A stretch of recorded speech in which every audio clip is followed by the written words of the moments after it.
এফালে ককাইদেৱে মাছ মাৰিবলৈ গৈছে।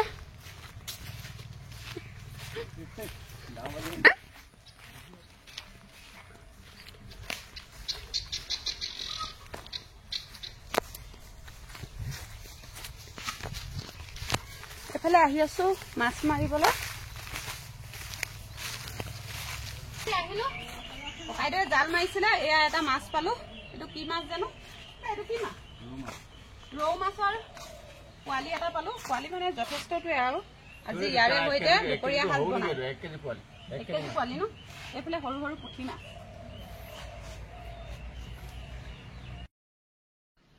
ককাইদেউৰ লগত মাছ মাৰি আহি লগে লগে খৰাই এটা হাতত লৈ বাৰীলৈ আহিলো খৰুৱা বেঙেনা কেইটামান ছিঙো বুলি। আৰু খৰুৱা বেঙেনা কেইটা ইমান ধুনীয়াকৈ লাগি আছিলে, ভালে দিন হ'ল ছিঙি বনাম বুলি ভাবি আছিলো। আজি ভাবিলো অৱশেষত আজি দুপৰীয়া সাজতে বনাই দিওঁ। আৰু এইফালে চাওকচোন ধুনীয়াকৈ গছজোপা, এজোপা গছ যদি আপোনালোকৰ ঘৰত যদি খৰুৱা বেঙেনা এজোপা ৰুই লোৱা হয় তেনেহ'লে 12 মাহে ইয়াৰ পৰা খাই থাকিব পৰা হয়, কেতিয়াও নমৰে। যদি অকণমান ওখ জেগা ৰোৱা হয়, ইয়াত চাওকচোন ইমানখিনি খৰুৱা বেঙেনা ওলাইছে ইয়াত এজোপা গছতে। আৰু ইফালে মধুৰিলেং টেঙা কেইডালমানো ছিঙি ল'ম বুলি ভাবিছোঁ। আৰু এইফালে বাৰীলে পিছফালে আছে যিহেতু মধুৰিলেং টেঙাকেইডাল, তাৰ পৰা ভাবিলোঁ মধুৰিলেং টেঙা এমুঠি লৈ লওঁ।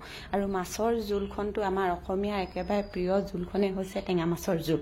আজি সেই টেঙা মাছৰ জোলকে মধুৰিলেং টেঙাৰ লগত বনাম আৰু খৰুৱা বেঙেনাৰ মছলা গ্ৰেভি বনাম বুলি ভাবিছোঁ। আজি দুপৰীয়া সাজত তেনেকৈ বনাম। আৰু আপোনালোকে যদি মোৰ ভিডিঅ'টো চাই ভাল পাইছে তেনেহ'লে লাইক, কমেণ্ট, শ্বেয়াৰ আৰু চেনেলটো ছাবস্ক্ৰাইব কৰিবলৈ নাপাহৰিব। আৰু কাষতে থকা বেল আইকনটো টিপি অল কৰি থ'ব, তেতিয়া যিকোনো যদি মই ভিডিঅ' দিওঁ তেনেহ'লে আপোনালোকে খুব সোনকালে পাব। আৰু এইফালে মধুৰিলেং টেঙাকেইডাল ছিঙিবলৈ ল'লোঁ। ইয়াতে আকৌ গৰিয়ালু আগখিনি বৰ ধুনীয়াকৈ বগাই আছে জানেনে? গৰিয়ালু আগ যে ইমান হৈ আছে ক'বলৈ নালাগে, ইমানেই গৰিয়ালু আগ হৈ আছে। গৰিয়ালু আগৰ মাজে মাজে এটা দুটা লৈ লৈছোঁ, কিন্তু এইকেইডাল এতিয়া নবনাওঁ বাৰু, তথাপি ছিঙি মেলি লৈ লৈছোঁ ইমান ধুনীয়াকৈ। যিহেতু মুখৰ আগতে আছে মধুৰিলেং টেঙাখিনিৰ লগতে সেয়াও ছিঙি লৈছোঁ। আৰু ছিঙি মেলি আহিলোঁ, এয়া ধুই পখালি আজৰি কৰি কেৰাহী পাতিবলৈ লৈছোঁ।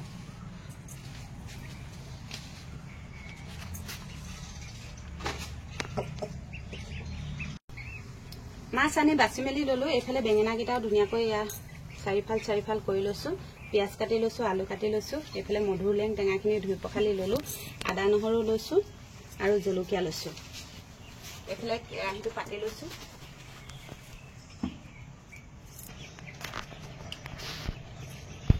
কেৰাহীখন গৰম হ'ল, তেল দি লৈছোঁ।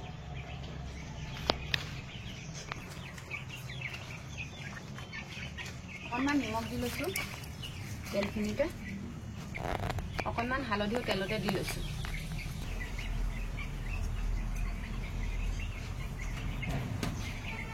এতিয়া মাছটো ধুনীয়াকৈ ভাজি লওঁ।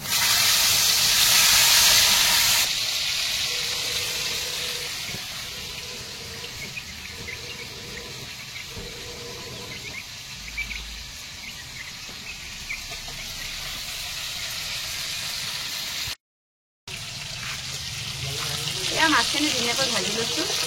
বেছি নাভাজো, হাফ ফ্ৰাই কৰি ল'ম।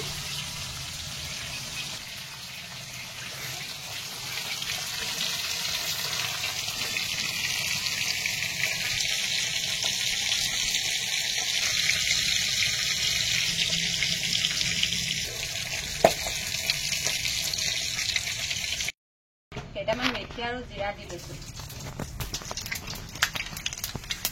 আৰু এটা জলকীয়া সেয়াও দিছোঁ। এতিয়া আলুখিনি ধুনীয়াকৈ ভাজি ল'ম তেলত। এইফালে সোৱাদ অনুযায়ী নিমখ দি লৈছোঁ।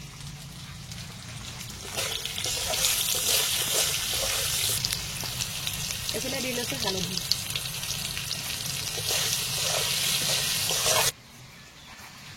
এইফালে হোলেং টেঙাখিনি কাটি লওঁ।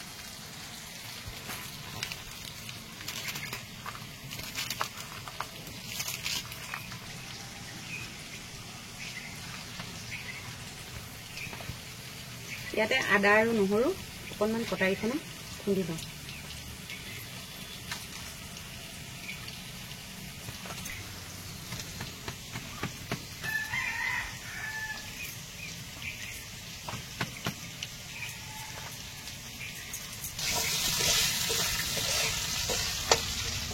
তাতে অকণমান আদা নহৰু ইয়াত দি লৈছোঁ।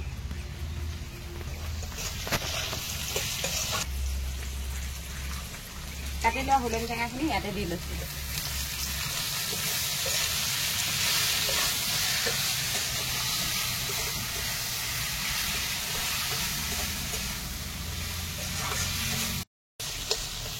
জোলটো অকণমান ডাঠ হ'বলৈ আলুখিনি অকণমান ভাঙি দিছোঁ। এতিয়া ইয়াতে পানী দি লৈছোঁ।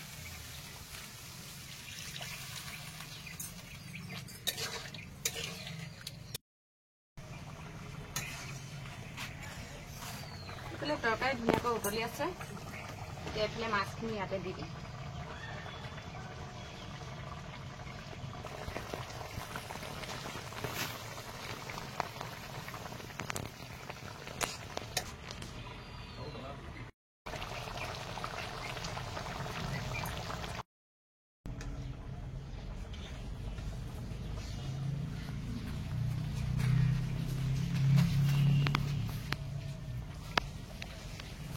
এতিয়া ধুনীয়াকৈ টেঙা জোল উতলি আছে। উতলি আৰু বেছি সময় নাই।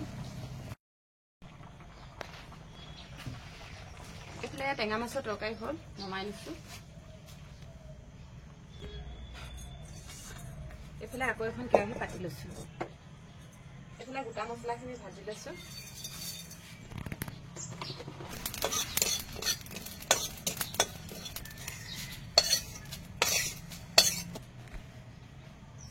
এতিয়া দিছোঁ শুকান জলকীয়া আৰু তেজপাত।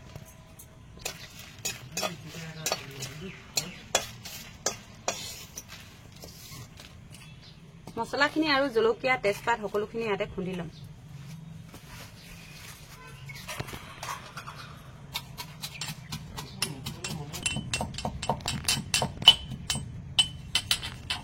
এইখিনি এতিয়া কাঢ়ি লৈছোঁ। জলকীয়াকেইটা সিমান গুড়ি কৰা নাই, মছলাখিনি অকণমান গুড়ি কৰি লৈছোঁ। এইফালে কেৰাহীটোত তেল অকণমান দি লৈছোঁ। এতিয়া বেঙেনাখিনি ভাজি লওঁ।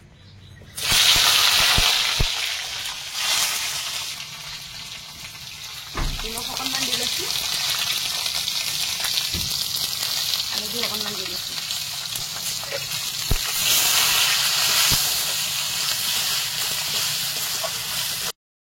এইখিনি এতিয়া কাঢ়ি লৈছোঁ বেঙেনাখিনি ফ্ৰাই কৰি দিম।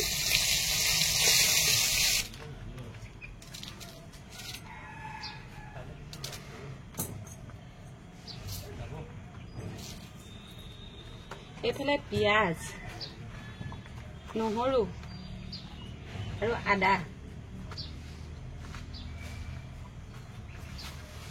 এইখিনি ধুনীয়াকৈ মই খুন্দনাত মিহিকৈ খুন্দি লওঁ।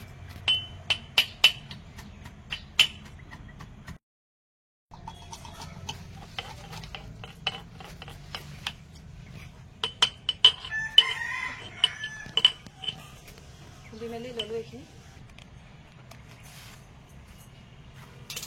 একেখিনি তেলতে এতিয়া মই খুন্দি লোৱা পিঁয়াজ, আদা, নহৰু গোটেইখিনি দি দিম।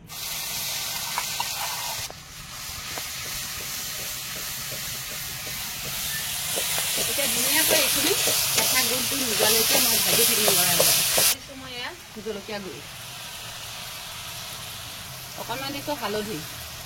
এইফালে আকৌ খুন্দি লোৱা গুড়া মছলাখিনি সেইখিনি দি লৈছোঁ। ইয়াত জলকীয়াও আছে।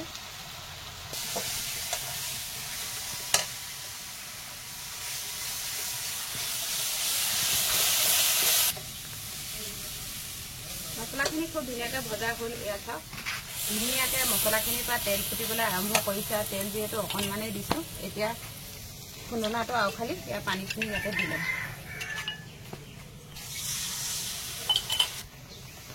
এতিয়া লৰাই লৰাই অলপ সময় মছলাখিনি ধুনীয়াকৈ আকৌ সিজিবলৈ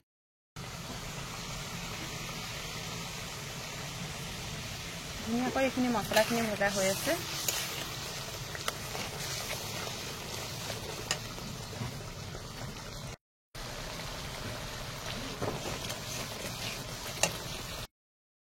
তেলতে অকণমান নিমখ দিছিলোঁ, কম হ'ব আৰু অকণমান নিমখ দি দিছোঁ। এতিয়া মই বেঙেনাখিনি ধুনীয়াকৈ দি ল'ম। মছলাখিনি ধুনীয়াকৈ হ'ল, উতলি আছে। মছলাখিনিত অকণমান পানী দি দিছিলোঁ। এতিয়া চব ধুনীয়াকৈ উতলি দি ল'ম।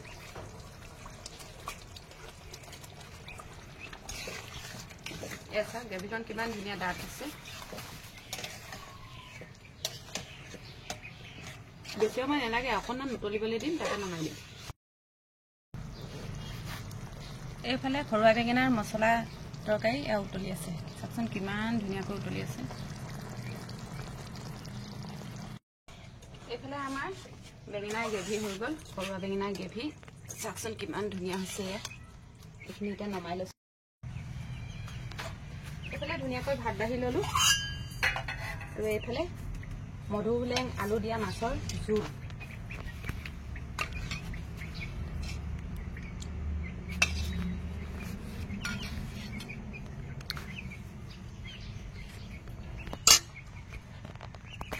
মাছৰ জোল বাঢ়ি ল'লোঁ আৰু এইফালে বেঙেনাৰ মছলা গ্ৰেভি এয়াও বাঢ়ি লৈছোঁ।